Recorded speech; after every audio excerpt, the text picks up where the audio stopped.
Vivimos rodeados de una tecnología que parece magia.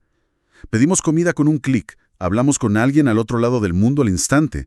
Tenemos acceso a casi todo el conocimiento humano en este aparatito que llevamos en el bolsillo. Deberíamos ser la generación más satisfecha de la historia, ¿no? Y sin embargo, hay una sensación persistente de que algo no está del todo bien, como una especie de ansiedad flotando en el aire. Hoy vamos a explorar una idea que puede sonar contradictoria, la idea de que todo este progreso, cultural y tecnológico, que fue diseñado para darnos bienestar, ¿podría ser la fuente misma de nuestro malestar? La base para esta exploración a fondo es un texto de Hernando Bernal que se titula Peligros del hombre y la cultura. Y no vamos a hacer un simple resumen, nos vamos a meter de lleno en su argumento central, para intentar responder una pregunta bastante incómoda, la verdad. ¿Es posible que, en esta carrera por construir un mundo más cómodo, hayamos, sin querer, construido una jaula dorada? Una que nos genera nuevas y más sofisticadas formas de sufrimiento. Vamos a ver si esto que llamamos progreso, pues, tiene un costo oculto que no estamos viendo. Y justo esa es la tensión que hace que este análisis sea tan relevante hoy. El texto nos pone frente a un espejo, ¿no? Y nos pregunta algo fundamental. ¿Cómo es posible que la cultura, o sea, esa gran construcción humana que diseñamos para protegernos, para vivir juntos, se haya convertido, pues, en una máquina de producir exigencias y presiones y, al final, infelicidad? Es la paradoja del creador que termina atormentado por su propia creación. Esa es la conversación que, creo, necesitamos tener. Totalmente. Bueno, empecemos por ahí, por el principio de esa paradoja. El autor arranca con una afirmación contundente sobre el siglo XX. Nos dio la penicilina, los viajes aéreos, la informática. Claro. Pero también nos dio las guerras mundiales, las armas nucleares y una sensación de alienación masiva. Sí, es una dualidad brutal. Pienso en el automóvil, por ejemplo. Nos dio una libertad de movimiento sin precedentes, pero también creó el tráfico, la expansión urbana descontrolada. El aislamiento en los suburbios. Exacto. Y la contaminación. Es un ejemplo perfecto de esa doble cara, sí. O pensemos en los medios de comunicación masiva. A ver, nos conectaron como nunca antes, permitieron movimientos sociales, el intercambio de ideas a escala global. Sin duda. Pero al mismo tiempo se convirtieron en la herramienta perfecta para la propaganda, para la manipulación y para crear estos estándares de vida irreales que generan una insatisfacción constante. Cada solución, parece, trae consigo un nuevo tipo de problema. Y uno más sutil, ¿no? Más psicológico que el anterior. Justo. Y aquí es donde el argumento se pone, realmente afilado. La idea central es que este malestar moderno no es un bug del sistema, no es un error que podamos parchar con una nueva ley o una nueva app. Es una característica.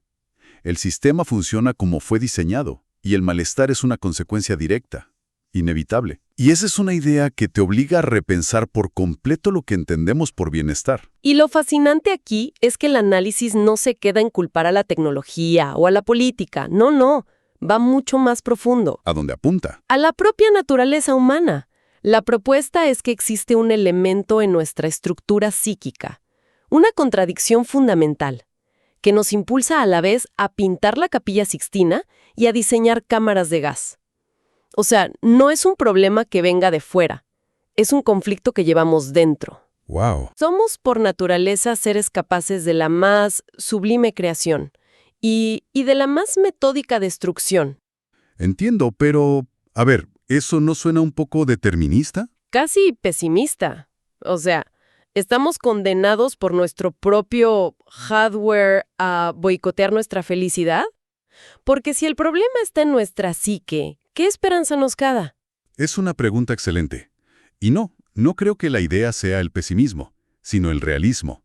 Reconocer esta dualidad no es para rendirse. ¿Sino para? Sino para entender con qué estamos lidiando. Si ignoramos que tenemos esa capacidad destructiva, si pretendemos que el progreso es una línea recta y ascendente hacia la perfección, pues entonces nunca vamos a entender por qué seguimos tropezando con las mismas piedras una y otra vez. La cultura en este sentido es nuestro intento de manejar esa contradicción interna. Creamos reglas, leyes, moralidad, todo para controlar nuestros propios impulsos. Vale, entiendo. Entonces la cultura es como un sistema operativo que instalamos para gestionar nuestros impulsos, digamos, caóticos. Exacto. Pero lo que el autor dice es que ese mismo sistema operativo, con todas sus reglas y actualizaciones, es el que ahora nos está causando la angustia. Las notificaciones constantes, las expectativas de rendimiento, la presión social. Todo eso viene de la cultura que creamos para salvarnos. Precisamente. Y ahí el texto lanza una pregunta que es casi una bofetada. Cito, ¿por qué llamar progreso a las formas de vida contemporánea, donde es evidente que el malestar del sujeto es una respuesta a exigencias que le impone la cultura por él creada? Uf, es dura. Y es una pregunta muy incómoda así, porque nos quita esa tranquilidad de pensar que estamos mejor que nunca. Materialmente, para muchos, es cierto, pero psicológicamente, puede que estemos pagando un precio altísimo por esta organización social, y la advertencia es que los peligros de este siglo, derivados de esa tensión, no han desaparecido. Al contrario, podrían intensificarse. Ok. Entonces, si el problema empieza con esa contradicción dentro de cada individuo, ¿cómo saltamos de ahí a un problema que afecta a toda la sociedad? A la cultura en su conjunto, porque el análisis da un giro importante y sugiere que el verdadero peligro ya no es solo lo que llevamos dentro, sino lo que hemos construido fuera. Ajá. Es como si la creación se hubiera vuelto más peligrosa que el creador. Exacto. Ese es el gran salto. Y para describir este nuevo peligro colectivo, se introduce un concepto que es clave en todo el argumento, el de la miseria psicológica de las masas. Suena a un término académico impenetrable, lo sé, pero tratemos de definirlo en términos sencillos. Sí, por favor, porque miseria psicológica de las masas suena muy dramático y un poco vago. ¿No será simplemente que la gente está más cínica o más cansada?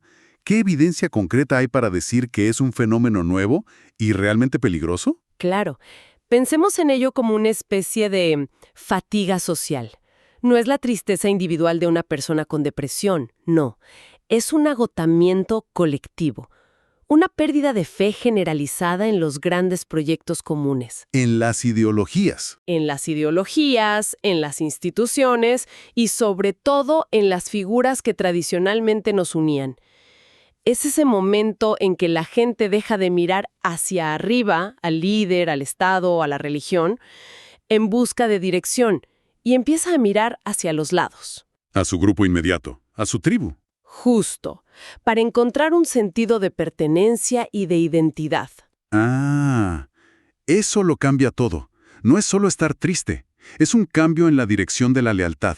Dejas de creer en el, no sé, proyecto nacional y empiezas a creer solo en tu gente. Exactamente.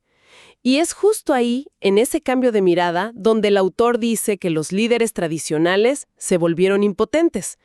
Se encontraron con que sus discursos, sus promesas, sus símbolos ya no conectaban con la masa. Ya no llegaban. No, el pegamento social que ellos conocían, ese que funcionaba de arriba hacia abajo, se había secado. Intentaban dirigir a una sociedad que ya no les escuchaba de la misma manera.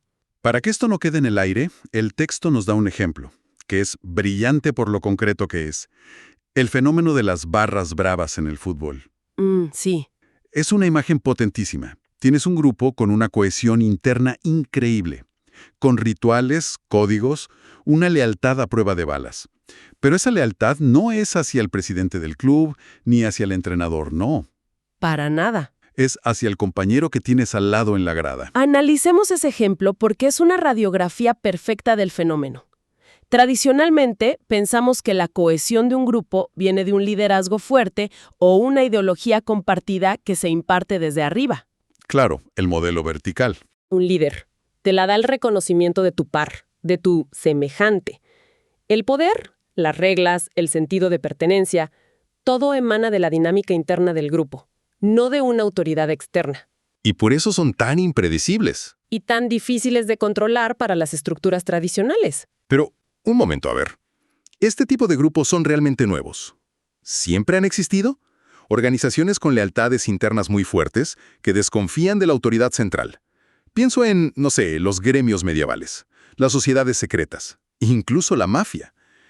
¿Qué hace que las barras bravas, o fenómenos similares, sean un ejemplo de un peligro distinto para nuestra era? Esa es la pregunta clave. Y la diferencia, creo yo, radica en dos cosas: la escala y el contexto. Las mafias o los gremios operaban en nichos específicos de la sociedad. Eran subculturas. Lógica de cohesión horizontal se está convirtiendo en el modelo dominante de organización social. Y está amplificado por la tecnología. Claro. Hoy, tu barra brava puede ser un grupo de Facebook, un subreddit, un fandom de un artista. O un movimiento político que nace y se organiza en redes sociales. Justo. Ya no necesitas estar en un estadio. Puedes formar parte de una tribu global desde tu habitación. Entendido. Y estos grupos operan dentro del sistema globalizado, pero con una lógica completamente distinta, a menudo en oposición a él. Y esto explica por qué los líderes políticos se sienten tan impotentes. Claro. Están usando un manual de instrucciones vertical para una realidad que se organiza de forma horizontal y reticular. Intentan dar un discurso a la nación, pero la gente solo está escuchando el eco de su propia tribu. Es un cambio de paradigma fundamental sobre el poder y la identidad que apenas empezamos a comprender. ¡Wow! Entonces, a ver, haciendo un recuento para asimilar todo esto. Arrancamos con esta idea de que el progreso del siglo XX fue un arma de doble filo. Nos dio un bienestar material increíble, pero a costa de un profundo malestar psicológico. Luego vimos que este malestar no es un simple accidente, sino que podría estar arraigado en una contradicción de la propia naturaleza humana. Esa capacidad que tenemos para crear y para destruir al mismo tiempo. Sí. Y que nuestra angustia es, en muchos casos, una respuesta completamente lógica a las presiones de la misma cultura que levantamos para protegernos. Y eso nos llevó al peligro que, según este análisis, define nuestra época. Esta miseria psicológica de las masas, esta fatiga social que provoca que la gente se desconecte de los liderazgos tradicionales y busque refugio y cohesión en grupos más pequeños, horizontales, tribales, dejando a las estructuras de poder de siempre completamente descolocadas. El texto pone mucho el foco en la impotencia de los líderes frente a este fenómeno. Y esto nos deja con una pregunta final, una idea para seguir masticando mucho después de que terminemos aquí. Si la cohesión de los grupos, su increíble fuerza, ya no viene de una autoridad o una idea central, sino de la relación horizontal entre sus miembros, de la lealtad al de al lado. Sí. ¿Qué define el propósito o la dirección de sus grupos? ¿Qué ocurre cuando tienes una energía social tan potente, una lealtad tan feroz entre pares, pero esta carece de un proyecto constructivo a largo plazo, más allá de la simple supervivencia o la defensa de la propia identidad frente a los otros?